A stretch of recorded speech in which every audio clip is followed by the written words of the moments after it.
طول عمري بقول إن مهنة القضاء من أخطر المهن اللي موجودة على سطح الأرض، وده لأن القاضي بيكون ملم بشرع وحدود الله وبيبتدي ينشره ما بين الناس ويحكم بالعدل. فتخيلوا معايا كده لو القاضي تخلى عن هذه الصفقة السامية وهي نشر العدل، وابتدى يحكم ما بين الناس بالباطل وإن هو ياخد الرشاوي. أعتقد أقصى عقاب يتعمل عليه هو اللي عمله الملك الفارسي قمبيز الثاني في القاضي سيسا مينز، وتم تجسيدها في اللوحة اللي رسمها ديفيد سنة 1498. هو أقصى عقاب وأفضل عقاب لقاضي تخلى عن وظيفته الأساسية في نشر العدل وابتدى يحكم ما بين الناس بالباطل. اسمحوا لي في بداية الأمر أعتذر عن صعوبة اللوحة والمنظر اللي احنا شايفينه، بس أعتقد ده أفضل عقاب ممكن يتم تطبيقه على قاضي تخلى عن وظيفته الأساسية وهي الحكم ما بين الناس بالعدل.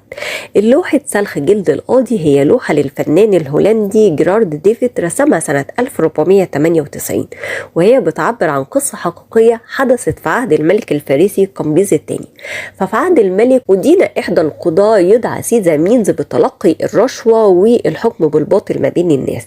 فلما الملك عرف بأمره قرر إنه يعاقبه أقوى عقاب ممكن، وهو سلخ جلده حي، وإن ياخد جلده ده ويحطه على كرسي القضاء، علشان كل قاضي هيقعد على الكرسي ده يتعظ من اللي حصل للقاضي الفاسد سيزا مينز ويحكم بين الناس بالعدل.